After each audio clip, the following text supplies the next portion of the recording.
Bruno Marchal, Mental Coach à Montpellier, c'est ce soir à 19h le live pour parler de la formation qui est sortie mercredi qui s'appelle Comment sexualiser vos conversations pour retrouver votre couple, sinon vous allez rester amis. Et vous savez qu'il y a différentes phases, puisque quand votre conjoint est en crise, on va faire de la complicité, on va faire de l'humour, on va faire du badinage, et qu'ensuite il faudra passer à la sexualisation, et c'est de ce dont ça que l'on va parler ce soir à 19h dans le live, si vous regardez ces vidéos presque en direct. Aujourd'hui, on va se faire du bien, on va parler des couples qui fonctionnent bien, des couples qui sont en phase 4, comment ils fonctionnent, qu'est-ce qui s'est passé, quel est leur secret, on va parler de tout ça, parce que j'avais envie de vous faire plaisir, parce que souvent vous avez envie de savoir comment font les gens qui réussissent, et vous allez voir que c'est parfois très simple. On va étudier des histoires. On ne sait jamais quand on départ, quand on rencontre une femme, un homme, si ça va fonctionner. Et souvent, ce qui marche le mieux, c'est la simplicité. C'est pour ça que c'est dans la simplicité, dans la légèreté que vous allez récupérer votre couple. Plus c'est simple, mieux ça fonctionne. Pour les personnes qui ont aujourd'hui 50 ans de mariage, il y a des choses qui ont été faites, mais vous allez voir, on va prendre quelques exemples, c'est très simple.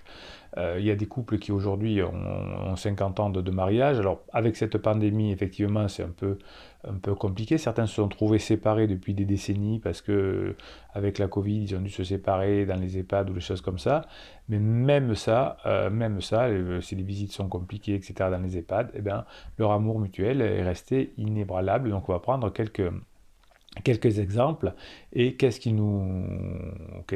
que ça doit prendre. Alors on va prendre l'exemple de George et Olive Ford en Angleterre. Ils se sont mariés en juillet 1955. George aujourd'hui a 95 ans et Olive, jolie Olive, 92 ans. Et ils ont ce qu'on appelle fêté leur noce de palissandre. Alors, c'est combien palissandre? 65 ans. Ouais, ils en ont fait de la phase 4 du couple, hein, 65 ans. Le couple se rencontre chez des amis à Dublin, en Irlande. On est en 1952. Ce soir-là, il se passe rien, ils discutent pas tellement, bon voilà, mais finalement, ils commencent à se parler un petit peu dans la soirée, puis un peu plus et un peu plus, et finalement, ils n'ont pas vu le temps passer, ils ratent le dernier bus pour rentrer chez eux. Au début, ils étaient un peu timides, mais finalement, ils ont tellement parlé qu'ils ratent le dernier bus, et Georges, en gentleman, oui, ça existait encore, alors raccompagne Olive chez elle, à pied. Georges nous dit, je savais que cette rencontre était spéciale alors qu'on s'est dit bonsoir. Je lui ai demandé si elle voulait qu'on aille danser le lendemain soir. C'est là que tout a commencé. Qu'est-ce qu'il a demandé, Georges? De la légèreté. Ils n'ont pas parlé psychologie, ils n'ont pas parlé boulot, ils ont parlé aller danser le soir suivant. Légèreté. Depuis, ils ont coulé des jours heureux. Ils ont eu le bonheur d'ailleurs d'avoir 3 enfants, 8 petits-enfants, 5 arrière-petits-enfants. Et en 2018, ils ont encore déménagé pour continuer à vivre ensemble. Alors quel est leur secret? Eh bien, selon Olive, la clé du bonheur, nous a-t-elle dit, c'est une bonne communication. Oui, alors ça c'est un peu tartos à la crémos, mais c'est comme ça. Olive pense qu'il faut pouvoir tout partager avec l'autre, des bons comme des mauvais moments. Donc quand vous serez en phase 4, quand vous aurez récupéré votre conjoint, vous pourrez tout partager. En phase 4, on partage tout. Aujourd'hui, il faut marcher sur des œufs pour l'instant, mais ensuite, vous pourrez tout partager. Olive dit, ce qui est important, c'est de jamais s'endormir fâché. Alors pendant la crise existentielle, vous endormez souvent fâchés l'un contre l'autre, même vous ne dormez pas ensemble. Et Olive dit, ça ne sert à rien, c'est souvent des bêtises de toute façon. Elle a raison, on se dispute pour des bêtises, pour de l'orgueil, pour du passé, pour des blessures de l'enfance, enfin, des trucs de famille. C'est souvent une bêtise. Georges nous dit, je suis tout à fait d'accord. Il ne faut pas avoir peur de s'excuser. Très bien, Georges. Que vous soyez ou non dans votre tort. Il est bien, ce Georges. Excusez-vous. Ah oui, c'est vrai, je suis un boulet, excuse-moi. Et on passe à autre chose.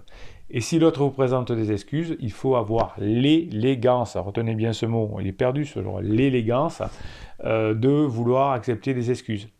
L'élégance de les accepter. L'élégance de tirer un trait au-dessus. Alors vous voyez que votre conjoint en crise est pour le moment pas assez équipé intellectuellement pour le faire, mais je dis, Georges, c'est de l'élégance. C'est de l'élégance. Demandez pardon, même si on n'a pas forcément tort, et si on regarde son comportement, on y va. Et puis on laisse cette dispute derrière nous, et puis on passe à autre chose. Georges, il conseille des choses aussi aux jeunes couples. Il conseille de partager leurs sentiments afin de renforcer la confiance. Et oui, vous avez une formation là-dessus, renforcer la confiance. Eh oui, renforcer la confiance. Un homme aime bien qu'on lui dise « je te fais confiance ». Avec des bonnes bases, on peut surmonter les moments difficiles, même si parfois les moments difficiles sont rares, sont distants, eh bien il faut profiter de tous les bons moments. Qu'est-ce qu'il dit tonton Bruno? Qu'est-ce qu'il dit Capitaine Pirate? Il dit pareil que Georges. Il dit, chaque fois que vous avez une interaction, profitez d'un bon moment, faites-en un bon moment. Ouais, votre conjoint est en down, laissez un peu tomber. Ouais, il est en top, partagez de bons moments. Profitez de tous les bons moments, nous dit Georges. Pour Olive, une relation solide repose sur 3 piliers. On note les pirates, piliers, l'amour, la loyauté et le respect. Ça vous dit quelque chose, ça, pour les personnes en crise? Je t'aime plus, je te mens, je te respecte pas, je rentre, je sors, je dis pas. Je veux être libre, hein, je respecte personne, moi. La liberté, je veux rendre de compte à personne, je veux respecter personne. Olive dit on a le droit d'avoir sa propre opinion, mais on n'est pas toujours obligé d'être d'accord. Ça, c'est vrai. Oui, il y a des choses, on n'en parle pas, on s'en fout. Vous voulez toujours avoir raison. Hein, les pirates, là, on s'en fout. Plein de trucs. Il y a des trucs, on ne sera jamais d'accord. Ah ben, laisse tomber, on s'en fout. On est léger. Ouais, lui, il n'en a pas les mêmes droits de vote que nous, enfin les mêmes opinions de vote que nous. On s'en fout. Ah, lui, il mange le pain, il le met comme ça, et moi, je le mets comme ça. On s'en fout, on ne sera jamais d'accord. Il est important de respecter l'opinion de l'autre. Personne en crise. Chocolat, difficulté, même si elle est différente de la nôtre. Eh oui.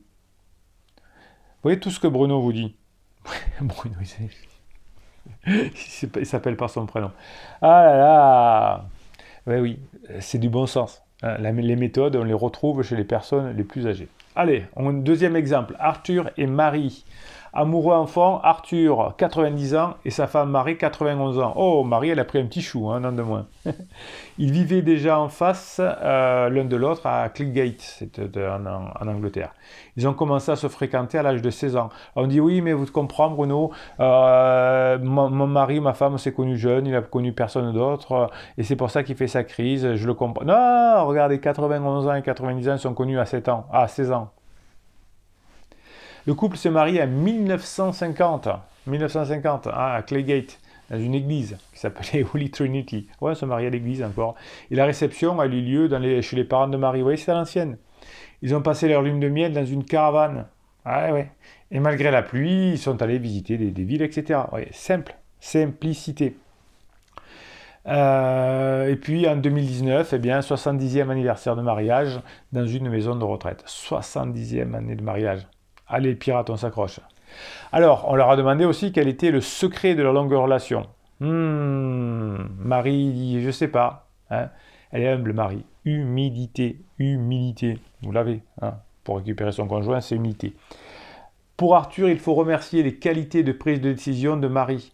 On donne de la gratitude à l'autre. Ça, c'est important pour être en couple. On donne la gratitude à l'autre. Notre secret numéro 1 est que Marie a toujours pris toutes les décisions, mais le fait d'avoir des enfants et de travailler dur tous les deux, travailler dur, pour subvenir aux besoins de notre famille en équipe, a aussi beaucoup contribué à notre bonheur. Pourquoi? Parce qu'on bossait dur à l'extérieur, et quand on se retrouvait, c'était le repos, c'était la détente. On avait des problèmes ailleurs. Le problème, c'est que souvent, on n'a pas assez de problèmes à l'extérieur, donc il faut s'en créer dans le couple. Dans le couple, c'est que du divertissement. Il le dit, comment il s'appelle, Arthur?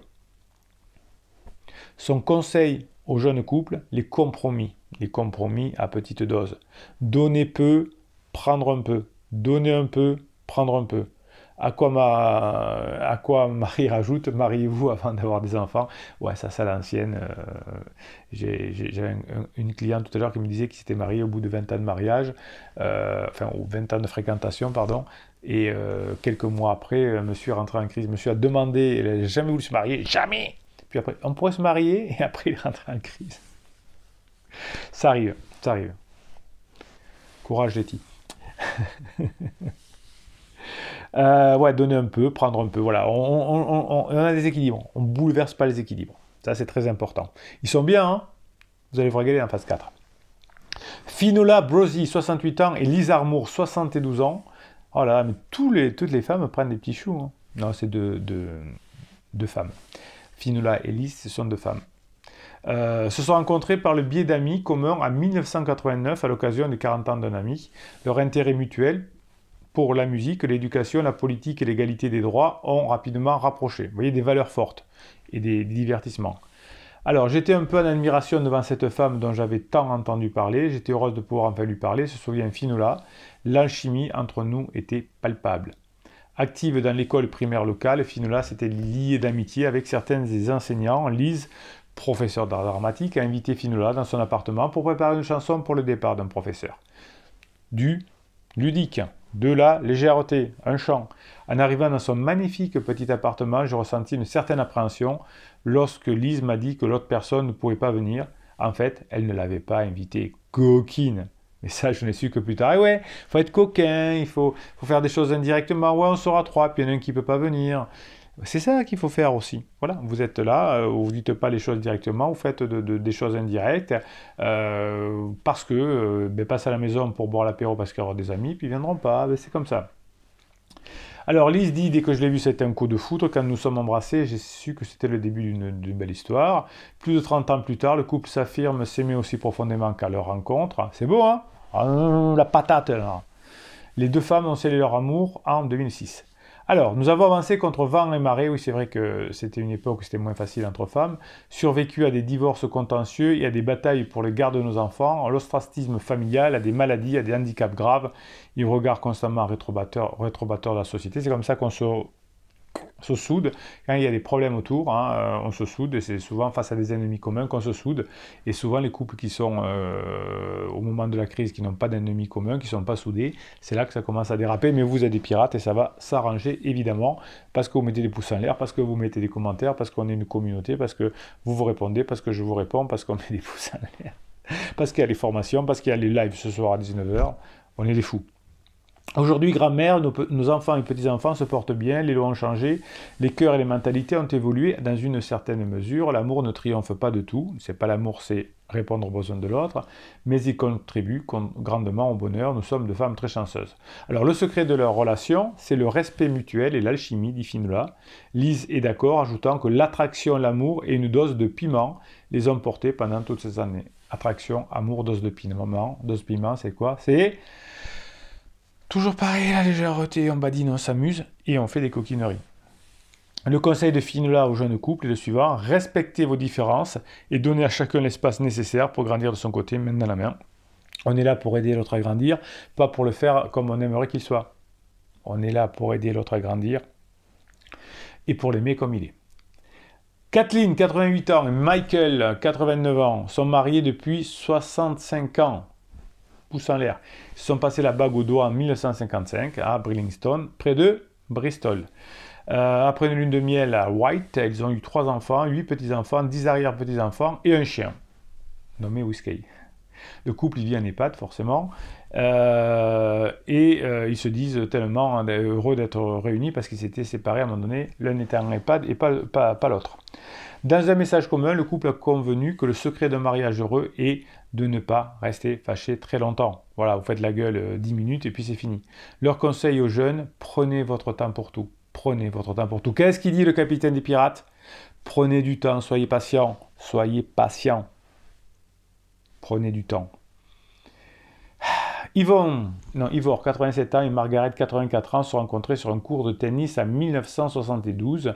Leur passion commune pour le sport les a rapprochés et avec le temps, leur relation s'est épanouie. Marié civilement en 1973 à l'office d'Harrogate, le couple a le bonheur d'avoir 6 enfants, 2 ensemble, 2 chacun issus de relations précédentes et 12 petits-enfants. Vous voyez, ils se sont mis ensemble quand ils avaient fait le deuil de leur relation précédente, sinon ça n'aurait pas marché. Donc le couple vit ensemble pendant près de 45 ans. Vous voyez qu'on peut se séparer et retrouver un amour, c'est vrai, mais il faut qu'il y ait cette période de séparation. Ils vont emménager temporairement, sinon ça ne marche pas, hein, si ils se sont mis ensemble trop rapidement, ça ne fonctionne pas. Ils vont emménager temporairement avec sa femme suite à la limitation des visites en raison de la pandémie dans l'EHPAD. Il est arrivé au début du mois et le couple est inséparable depuis. Le secret de leur relation, respect mutuel. Un les criseux, un les criseuses, respect. Soyez toujours là pour l'autre et prenez soin de lui quoi qu'il se passe dans votre vie. L'inverse d'un criseux. C'est pour ça que les criseux sont malheureux. Mais après, ils reviennent. Hein, quand on est dans la phase descendante, quand on a fait les points d'inflexion, quand vous avez tout bien fait. À mes yeux, il est aussi important d'avoir des intérêts communs, sans pour autant tout faire ensemble. C'est ça la phase 4. Hein. Intérêt commun, sans pour autant tout faire ensemble, phase 4. Le fait de partager des passe-temps ou des passions permet de se rapprocher. Son conseil pour maintenir une relation solide est la suivante. Surtout, amusez-vous. Mais qu'est-ce qu'il dit le capitaine pirate? Il vous dit tout ça. Amusez-vous, légèreté, humour, badinage. Faites sourire l'autre, vous donnera toujours le sourire. J'en peux plus. J'en peux plus, je vous le dis tout le temps. Voilà, il suffit de le faire et vous ne me le faites pas. Allez, Roy, 84 ans, et sa femme Avis, 86 ans, se sont rencontrés, alors c'est les petits jeunes, en 1958. Oh. Ils travaillaient ensemble, tiens, c'est bizarre. Ils se sont vite rapprochés, ils sont maintenant mariés depuis 60 ans. Et oui, ils étaient jeunes célibataires et on fait des rencontres au boulot, bien évidemment. Le couple vit dans la maison de retraite de Barchester, dans le Wiltshire. Non, Wiltshire, oui, ça. Roy y a aménagé en 2018 et sa femme est venue en 2019 pour se rapprocher de son mari. Ils disent que le secret de leur relation est simplement l'amitié et la camaraderie. J'en peux plus. J'en peux plus. C'est ce que je vous dis. Retrouvez-vous la complicité. Après, il y aura la sexualisation. Mais si vous êtes d'abord la complicité... Mais moi, je ne veux pas être son ami, hein. Ça, c'est le pirate dans le coaching. Oui, mais moi, Bruno, je ne veux pas être son ami. Oui, ben non, mais vous n'êtes pas son ami, vous ne serez jamais son ami. Mais vous l'avez dit, amitié, camaraderie, c'est important avec la sexualisation. Bruno se calme. Donc, il conseille aux jeunes couples de ralentir et de profiter de la période de séduction, des premiers rendez-vous, sans brûler les étapes. C'est ça qu'il faut faire au moment du point d'inflexion. Tranquille, ralentissez, prenez le temps d'être sûr. Tranquille. Avant de réaménager ensemble, doucement. Billy, 95 ans, et son mari Tony, 97 ans, se sont rencontrés dans un pub au Country Arms Blaby en 1949 et ils réaménagent dans l'EHPAD ensemble en 2015. Après des mois sans visite en raison de la pandémie, Tony arrive dans l'EHPAD. Le couple a convenu que le secret de leur relation était de ne jamais perdre de vue leurs priorités. La famille est centre de tout, nous confie-t-il de conseils. Et il conclut sur ce conseil qu'aurait pu donner le capitaine pirate Bruno Bibikil. N'abandonnez pas trop facilement et trouvez des solutions pour surmonter des difficultés. Je répète les pirates, n'abandonnez pas trop facilement et trouvez des solutions pour surmonter des difficultés. Un conseil judicieux après les défis que nous avons tous à relever cette année. N'abandonnez pas trop facilement et trouvez des solutions pour surmonter les difficultés. Reprenez la vidéo de hier, hein, avec la créativité, avec la souplesse, avec la complicité, avec l'humour, avec la sexualisation. Vous avez tout. Bon, vous êtes convaincus les pirates ? Donc, vous savez même en période de crise ce qu'il vous faut faire. Vous avez les sages qui ont réussi, qui disaient la même chose que Bruno. Hein. Alors, il n'y en a aucun qui a dit oh, « il faut faire des silences radio ». Il n'y a aucun qui a dit oh, « il faut faire des fuis, moi je te suis ». Il n'y a personne qui a parlé de faire « ouais, il faut faire des lettres magiques ». Ouais, ça aurait été bizarre qu'ils disent ça quand même. Bon, allez, nous on est d'accord avec eux. On est des pirates, on met des pouces en l'air, on met les commentaires. On se retrouve ce soir à 19h pour le live. Plus vous mettez de pouces en l'air, plus vous mettez de commentaires, plus YouTube propulse ces vidéos. Qu'est-ce que ça veut dire? Ça veut dire que nos idées de pirates vont se propager et améliorer la société. C'est ce qu'on veut faire. Comme ces personnes-là qui sont heureuses à 90 ans. Vous voyez comme elles sont heureuses? 65 ans de mariage. C'est ça, être heureux. Allez, on se retrouve à 19h pour le live. Pensez à vous abonner à cette chaîne. Et Bruno Marchal, il vous dit à très bientôt.